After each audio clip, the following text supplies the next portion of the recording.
नमस्कार दोस्तों स्वागत है आपका इस कार्यक्रम में।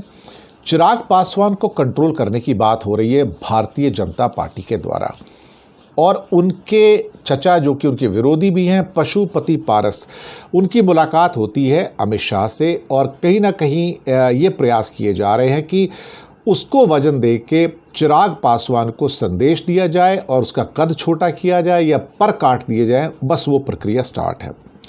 पशुपति पारस को दिल्ली बुलाया गया था और उनकी मुलाकात अमित शाह से करवाई गई और ये आश्वासन दिया गया कि अब कुछ उनको मिलने जा रहा है ताकि वो भी नाराज़ ना रहें।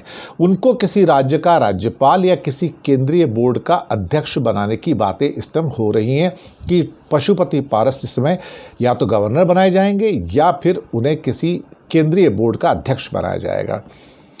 दरअसल चिराग पासवान ने पिछले कुछ दिनों में केसी त्यागी की तरह बहुत सारे मुद्दे हैं जिनके ऊपर अपनी अलग राय रखी, जिससे बीजेपी को असहजता महसूस हुई।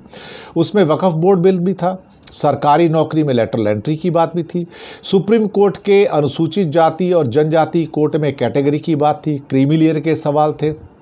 तो बहुत सारे मुद्दे जिसके ऊपर कि चिराग पासवान ने अलग अपना सो कॉल्ड जिसे क्या कहते हैं कि व्यू पॉइंट रखा है, उससे मोदी और शाह अनकंफर्टेबल, असहज फील कर रहे हैं।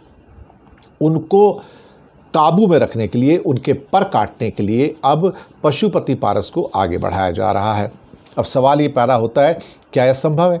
और एक्चुअली मोदी और शाह का निशाना इनके जो बाकी एमपी है, 4 और एमपी है चिराग पासवान के, उन पर भी है कि उनको तोड़कर बीजेपी में मिला लिया जाए और चिराग पासवान को उसकी हस्ती बता दी जाए कि तुम्हारी ये हैसियत है, तुम्हारी ये औकात है और तुम हमारे लिए कुछ भी नहीं हो। ये सारी की सारी चीज़ें राजनीति में घट रही हैं। तो एक बात बिल्कुल इससे कंक्लूसिवली साबित होती है कि मोदी और शाह किसी भी हालत में अपने किसी भी सहयोगी के साथ दया करने को तैयार नहीं है, चाहे वो जेडीयू के केसी त्यागी हो जिन्होंने इन चीज़ों के ऊपर बात की थी और इजराइल और हमास के ऊपर भी बात की थी कि भारत को इजराइल को हथियार नहीं देने चाहिए, और उसका खामियाजा उनको भुगतना पड़ा त्याग पत्र दे के जेडीयू के स्पोक्स पर्सन के रूप में।